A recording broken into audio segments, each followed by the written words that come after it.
السلام علیکم میرے معزز سامعین کرام، میری یہ ویڈیو ہر مسلمان کے لیے بہت ضروری ہے۔ میں اس ویڈیو میں حق مہر کی ادائیگی کی مکمل تفسیر بیان کروں گا تاکہ اس حق کو ادا کرنے میں آسانی ہو۔ مکمل ضرور دیکھیے گا۔ ویڈیو دیکھنے سے پہلے ہمارے اسلامی چینل کو ضرور سبسکرائب کر دینا تاکہ ہم سب سے پہلے دینی مسائل سے بہرہ بر ہو سکیں۔ معزز سامعین کرام، حق مہر وہ فریضہ ہے جو شادی کے موقع پر خاوند اپنی ہونے والی بیوی کو ادا کرتا ہے۔ اس حق کو ادا کرنا ضروری ہے۔ قرآن میں اللہ تعالیٰ نے کہا کہ اس فریضے کو خوشی سے ادا کریں۔ یہ وہ فریضہ ہے جو مسلمانوں اور غیر مسلمانوں کے لیے یکساں ہے۔ اب سوال یہ پیدا ہوتا ہے کہ اس کو کب اور کتنا ادا کرنا ہے؟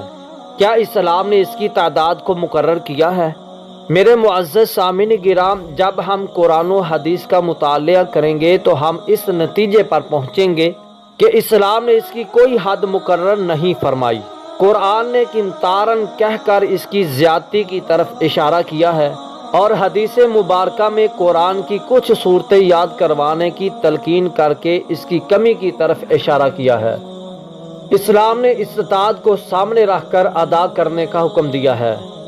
ہاں، ایک ضروری بات جو میں کرنا چاہتا ہوں کہ ہم بستری کرنے سے پہلے اس کو اگر طلاق دے دی تو نصف حق مہر واپس کرنا ہوگا، اور اگر اس سے مباشرت کی تو اسے کچھ بھی واپس نہیں کیا جائے گا۔ معزز سامعین کرام، خاوند کو چاہیے کہ اس حق مہر میں نہ تو کمی کرے اور نہ ہی دینے میں ٹال مٹول کرے۔ اس حق مہر کو نکاح کے وقت ادا کرنا سنت ہے جو ہمارے ہاں رواج موجود ہے۔ ہاں، اگر خاوند چاہے تو اس کو بعد میں بھی ادا کر سکتا ہے، وہ بھی بیوی کی رضامندی پر۔ اگر عورت اپنی مرضی سے حق مہر کو معاف کر دے تو کوئی حرج نہیں، لیکن زبردستی معاف کروانا یہ ظلم ہے۔ اگر یہ حق ادا کرنے میں اتنی تاخیر ہو کہ اس کی موت ہو جائے تو اس صورت میں رشتہ داروں سے مطالبہ کیا جائے گا۔